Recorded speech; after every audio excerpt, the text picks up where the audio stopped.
and they want boards cut at they want 3/4 inch boards. So you add 1/8 of an inch to whatever you want blade width for the kerf of the blade and for shrinkage. Mm-hmm. So we got this little scale here at 7/8 increments. Because you cut 7/8 and 7/8, 7/8, and then you wind up with 3/4 lumber. Gotcha. So we made that last cut at 8 3/4. So then I go down to 7 7/8 and make the next cut, and then it'll be 3/4 of an inch thick. So you're not going to reposition that. You're going to keep cutting that way. We're going to make it. We want to make a rectangle out of it, and it looks to me like we should make one more cut, and then we'll give it a 1/4 turn. Okay. And then we'll have 2 flat sides, and then you give it another 1/4 turn. So you just kind of eyeball it and go, well, one more cut would be helpful, because it's going to be pretty skinny. So it's kind of. So unless you were making like a 6x12 post or something like that. Yeah. I guess it depends what you're making out of it, right? Yeah.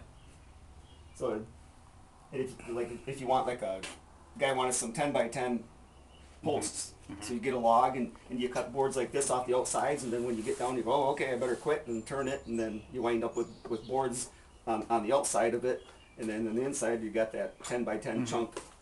Do you ever make anything that's not square, like 6-sided or anything like that? Just by accident. Lots of times by accident. But Tom says the good thing about you're going to be on the internet. He says people don't visit much, and he says we can burn our mistakes before anybody sees them. He tells people that all the time.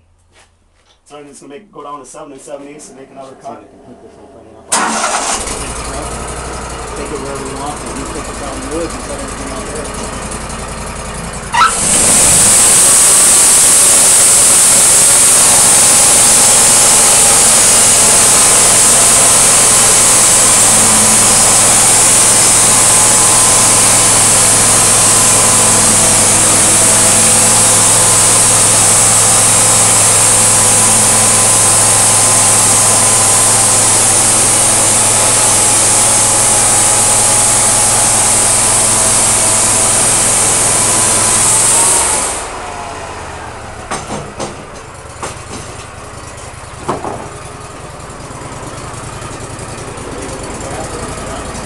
Got to run them through again and cut one edge off. They want one square edge.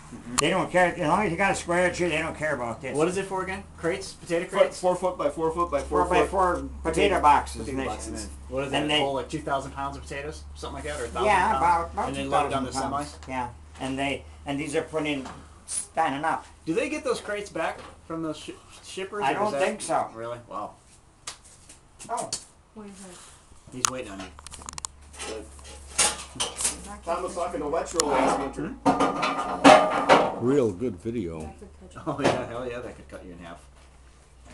Yeah, it doesn't care what you stick in front of it. It'll try to cut steel if you put steel in front of it. That's why you got to keep an eye on these posts.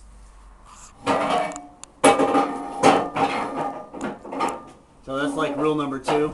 Keep the post down all the way. Yeah, it just takes all the teeth off the blade. That's getting too much. It takes all the teeth off the blade, and then the blades are about $22. Put it up a little. Let's tip in. And Tom takes that out of your pay then. I haven't hit anything yet, but I'm trying. Boy, I'll tell you what, I bet that would get ugly. Here's what he just was worth moving. I tried cutting one of them off once. And Tom tried cutting one off once too. The blades are those metal things. Yeah. Blades are $22, and I think it's $4 to sharpen it. So if you don't injure it real bad. Oh, that's cheap. Ooh, can you get under this? We want.